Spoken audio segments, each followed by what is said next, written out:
maintaining that same motor both on and off the court, throwing all of her energy into her business ventures that she does. And that's that same hustle that we see when she's chasing rebounds in the paint. Yeah. And, to do all that as a rookie, that's just beyond inspiring. She's like my mood board, come to life, if you will. I like it. I mean, she is a star in this league, and the game is better for having her in it.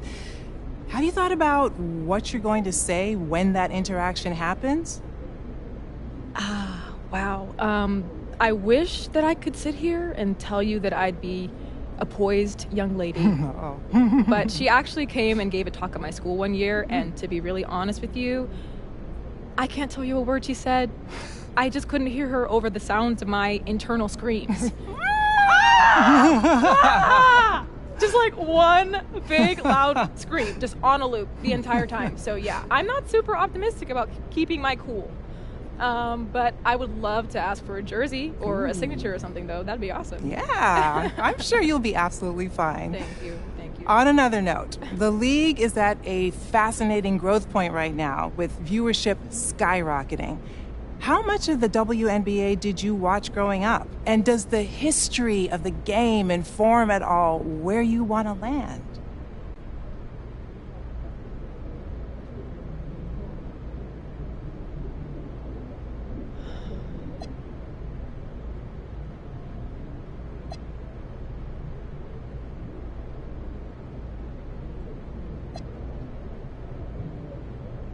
Honestly, it truly doesn't matter to me where I land because there are literally no bad options here. This here, right now, has been my dream for so long. And honestly, I'm ready to skip the rest of tonight so I can find out where I'm going. So I can trade in these heels for a pair of kicks and get to work. The spotlight has definitely been on women's sports these last years. How much do you think that on-court rivalries play a factor in the growth of the league? And do you think that these storylines are good for the game? Oh, I love the way that stories are being told right now. And I think that has fueled those rivalries that you're talking about. Look at Angel and Caitlin. They faced off in the national championship in college, and their fans have followed them to the WNBA. Every matchup between those two is must-see TV. And the Fever and Sky have two of the hottest tickets in the sport right now. And when the Aces and Liberty assembled all that star power a couple years back, every matchup between them was called the Battle of the Super Teams, just pulling in huge ratings, huge numbers. And my grandma wouldn't be able to follow anything that was happening on the court. But I'll tell you, she knows all the tea.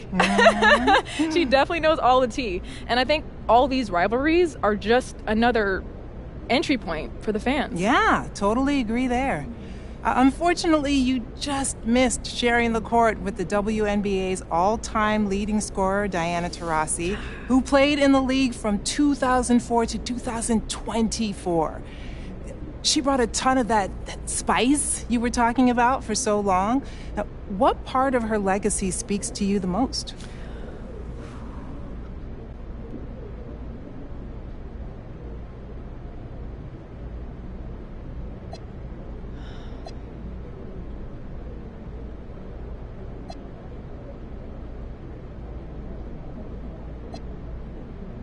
I know I'm young, but I've definitely got some of those old school values too. And I can't look at DT's career without thinking about how she stuck it all out with one organization the entire time. It's so rare today. But you see why they're both so beloved by those communities, who really embraced them and gave them a second home. And obviously it's out of my control, but I would love to make a connection like that for the long term.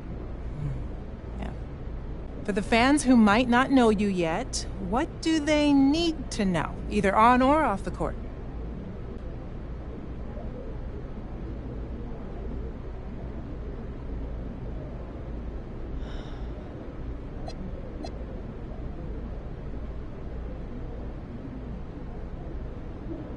Well, being a professional athlete is about more than just buckets. You play like Paige on the court, but you can make an impact like Tamika Catchings or swing cash off of it.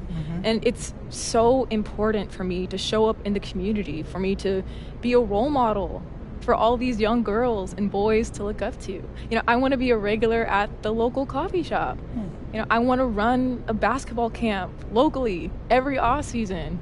When a team is drafting me, I want them to know that I plan on representing my city every moment I'm awake. I heard that.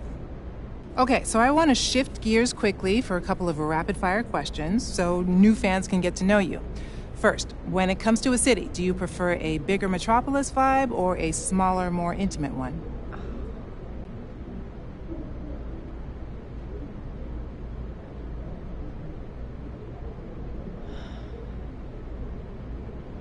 Oh, for as long as I can remember, I have wanted to be on the biggest stage possible. Oh. And in my mind, that extends beyond the arena. I want a crowd everywhere I walk, team billboards up all over, restaurants open late so I can snag a bite after game night wraps up. I love the hum of a big city. I love it. The pulse of the people. I feed off of that energy. So, big city. Let's keep this one easy. Favorite color?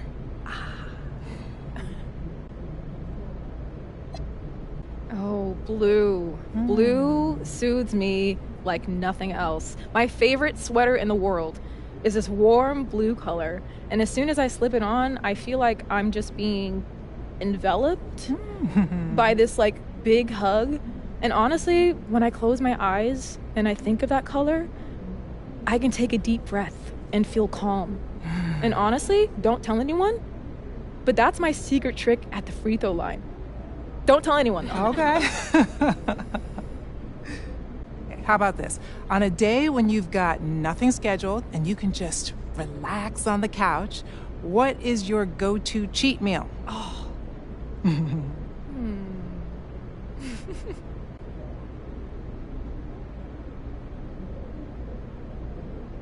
If it swims, I'll eat it. I'll eat it. Oh. Sushi, crab cakes, seafood boiled. Yes, that's what I need. Oh my gosh, one summer growing up, we rented out this beach house for a week. And when I tell you that I lived off of lobster rolls every single meal, I'm not exaggerating. And now that you mention it, I'm actually really excited to spend these next 6 months traveling to all these coastal cities. But I'm really gonna have to lock in, or else it's gonna be like Cape Cod 2018 all over again. Nobody wants that. Okay, I'm definitely not trying to get you in trouble. Okay, let's bring it on back to basketball.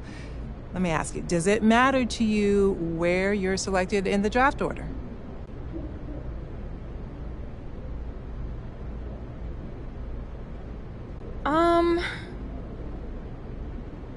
Yes and no. How is that for an answer?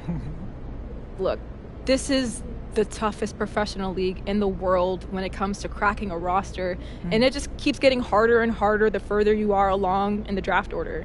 And there was that documentary, the 144, 2 years back, and I know we're up to 156 for the Valkyries, but still. That being said, if you presented me with the option between a high draft number and a strong fit within an organization where I can really, see my game blossom while I adjust to the pro level, I would take that second option every time. Thank you so much. Thank you. Yeah.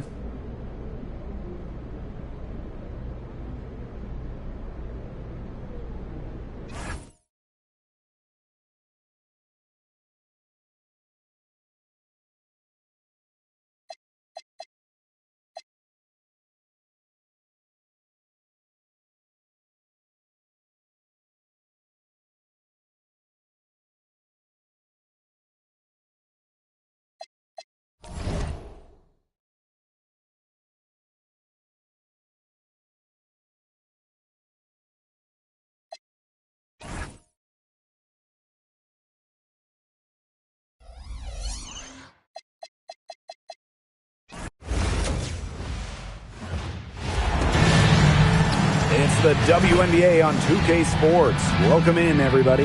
Tonight we'll see the Chicago Sky as they play against the Indiana Fever. This is Blake Zuniga alongside Tim Swartz and Brian Benefitteni, and we're excited for some 2K hoops. Today's game counts double. It's not just a regular season game. This one is part of the Commissioner's Cup as well, so a victory would be twice as nice.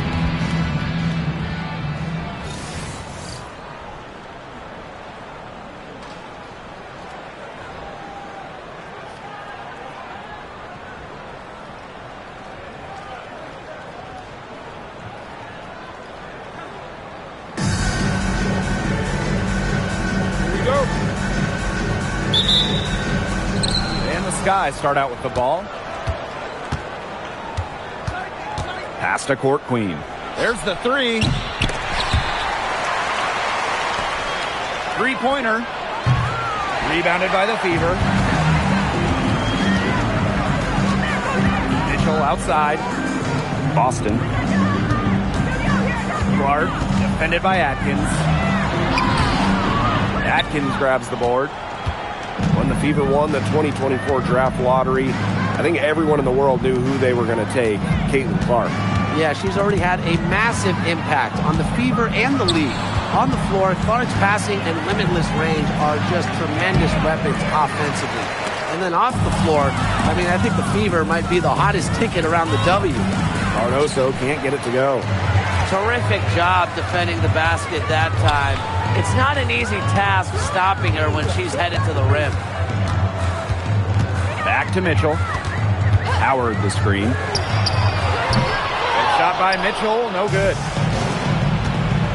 Shoots from 12, and it's Court Queen missing. A slow start, 5 straight misses out of the gate. Now here's Mitchell, defended by Atkins. To the paint, Vandersloot with the steal. Here's Court Queen. Chicago the rebound. And a basket by Cardoso. And it's about time. I was wondering if they were ever going to knock down a shot. Pass to Howard. Back to Mitchell. Clark right side. From past the arc. Knocks down the three ball. Perfect screen there. Set her up with a terrific look. Yeah, but that's a bad job by the defender to not fight through that screen to contest. You want to see more effort there. Now here's Court Queen. And she can't answer back the three-pointer offline. Pass to Mitchell. Gets it out to Clark. The three-pointer off the mark. Sky trail.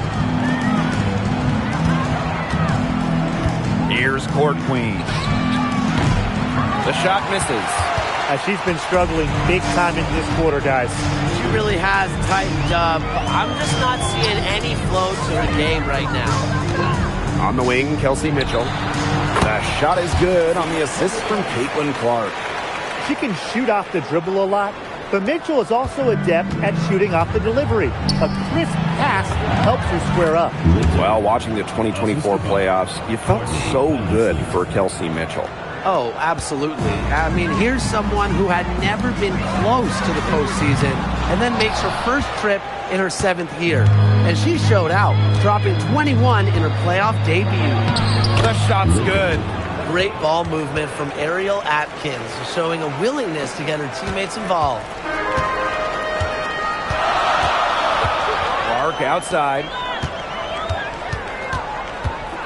Here's Boston.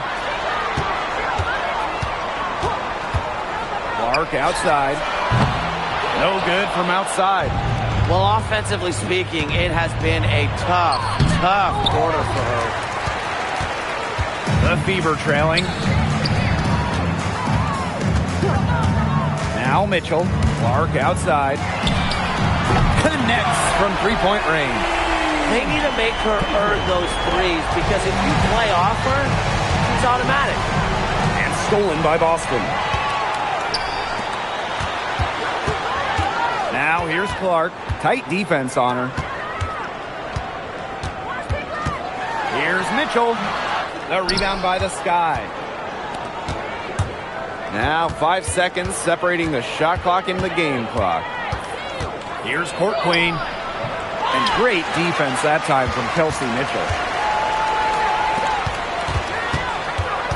Clark outside. Mitchell outside. Yes, what an assist from Caitlin Clark. Just the way they wanted, within touching distance of the rim. Here's Court Queen. He knocks it down, but wait a minute. The officials are getting together, and they may want to review it. The previous play is under review. The question, did she get the basket off in time? And, you know, they're making sure on this one, even though it may not matter in the grand scheme, but the replay. The ruling on the floor is confirmed. The officials with the necessary footage to make the call. We're seeing what they're seeing with the best possible angles. Yeah, how about that? How far technology's gone. And so the first quarter in the books. Fever ahead, up by 4. And we'll bring you the start of quarter 2 when we...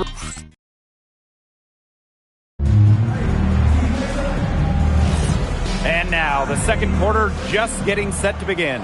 And what stands out to you from the Fever in this one? Good effort. Very tight defense from them through the first quarter. Really a big part of why they are up right now. You know, their defense has been on point. Back to Sims. Jacks up a 3.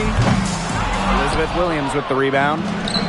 Chicago with the ball. A 4-point game. For this Chicago team, they built the roster inside out. Well, that 2024 draft nets them Angel Reese and the 6'7" Camila Cardoso. With their version of the Twin Towers, they've got a great foundation for years to come. Boston sets a screen. Back to McDonald. From deep. Chicago with the rebound. And here's Banham. Williams sets the screen. Off target with the 3. And we played just over a minute of basketball in the second quarter. Pass to Boston. From outside the arc. Shoots and misses. 0 for 1 to begin the game. Here's Ramsey. She's been patient so far. Nothing yet on the scoreboard. Yeah, late reaction for the defense. She's always going to convert that. Outside McDonald. Now here is Sims. Again, the miss by the Fever. Now Banham. Quarter 2, and we're about 2 minutes in. They've had 2 completely different quarters. Their field goal percentage was just over 20% in the first, but they've got themselves out of the slump and have the lead here in the second. Well, not just a perimeter threat, Cunningham is also dangerous on the interior. Banham, no good. It's rare to see her come up empty on such a wide open look. Here's Powers. And there's the whistle. Fouled hard on the shot, and we'll go to the line. This contest is part of the Commissioner's Cup. The first 10 games against teams in your conference, 1 home and 1 away, count towards the Cup standings. And the teams with the best records in each conference, the East and the West, they're going to face off in the midseason for a one-off final. Lots of prize money will be on the line, so I'm really looking forward to that. So we know basketball is big in Indiana, and man, do they love the Fever here. I mean, this place is normally sold out these days, massive crowds with tons of energy. This might be the best home court advantage in the W. She hits both from the stripe. A familiar face rejoining the Sky, point guard Courtney Vandersloot.